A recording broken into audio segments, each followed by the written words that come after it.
I'm Veronica Ramirez, a transportation engineer with Auburn University's Alabama Transportation Assistance Program. I'm with Rod Tarucci, our HSIP director, and we're here to talk about how to fund your highway safety improvement projects through the Highway Safety Improvement Program. That's right. The Highway Safety Improvement Program is a $2.4 billion per year federal aid program with the purpose of reducing traffic fatalities and serious injuries on all public roads. HSIP funding requires projects be data-driven, such as with crash data, traffic volume data, and so forth. They need to be strategically selected. Connection to Alabama's Strategic Highway Safety Plan is important. And they also need to be focused on performance as measured through crash reduction factors and crash modification factors. Fortunately, the Alabama Department of Transportation provides tools to assist with the process. Screening tools like the Critical Analysis Reporting Environment, or CARE, and HSIP application assistance with the standardized spreadsheet like the one we're going to look at today. Crash and traffic volume data are readily available, but selection of the appropriate countermeasure might require a little bit of research. Fortunately, there are many resources available, such as FHWA's Manual for Selecting Safety Improvements on High-Risk Rural Roads, also the Low-Cost Treatments for Horizontal Curve Safety Report, and the more recent Making Our Roads Safer, One Countermeasure at a Time, all available from the Federal Highway Administration and also on the ATAP website. So, once countermeasures are selected and project costs and annual maintenance costs estimated, that concludes the data that we'll need to collect. Let's take a look at the HSIP spreadsheet.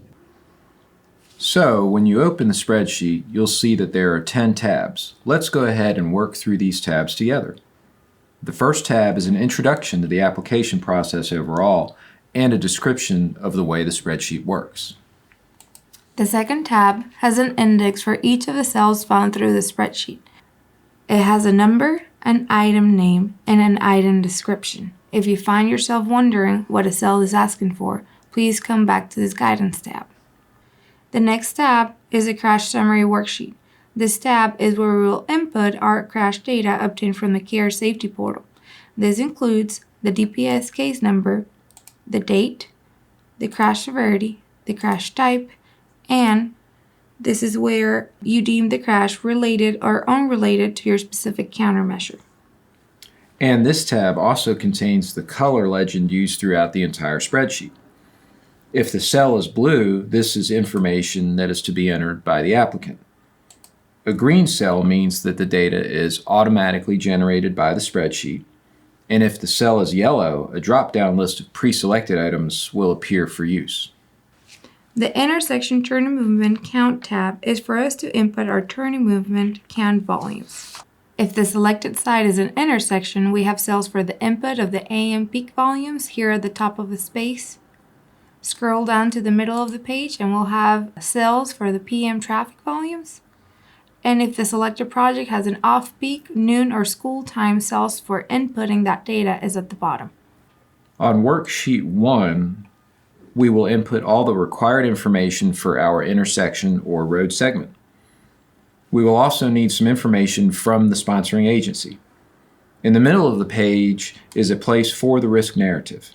This is where we get the opportunity to provide an explanation of the safety issue. As we scroll down, we will see the crash data. These cells will be automatically generated from data provided in the crash summary worksheet. Moving down the spreadsheet, we will include the number of years of traffic data used as well as the traffic growth rate at the site. If your application is for a road segment, the traffic data as well as some of the geometric characteristics of that segment are provided here. Moving on to worksheet 2A, here is where we will input the number and selection of countermeasures. Cell 52 includes a drop-down menu that allows for countermeasure selection. Scrolling down, we are provided with an opportunity to provide the estimated cost associated with the countermeasure.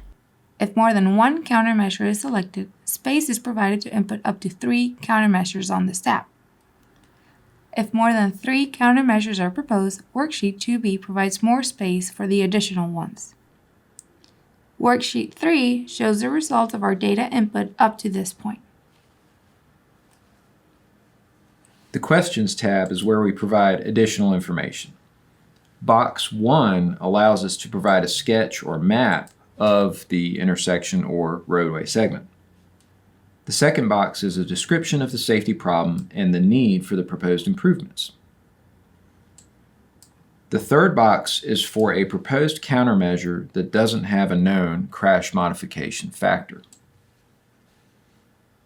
In the fourth box, there is an opportunity to describe other treatments or solutions that may have been considered, but for some reason not carried forward through the application. Finally, in box 5 is where the basis for the project cost estimates is supplied. And this completes the application process. Completed requests are reviewed by the ALDOT Region Office and forwarded to the Office of Safety Operations for review. Selected projects are forwarded to FHWA for final approval and funding. However, what if organizations need more information? Right. The ALDOT region offices are the best resource for questions about the HSIP process. If you'd like more information about countermeasures, visit FHWA's website. And what if agencies need help filling out the application or selecting the countermeasures? Contact us at ATAP. We would be happy to help out. Thank you for joining us today. See you again next time.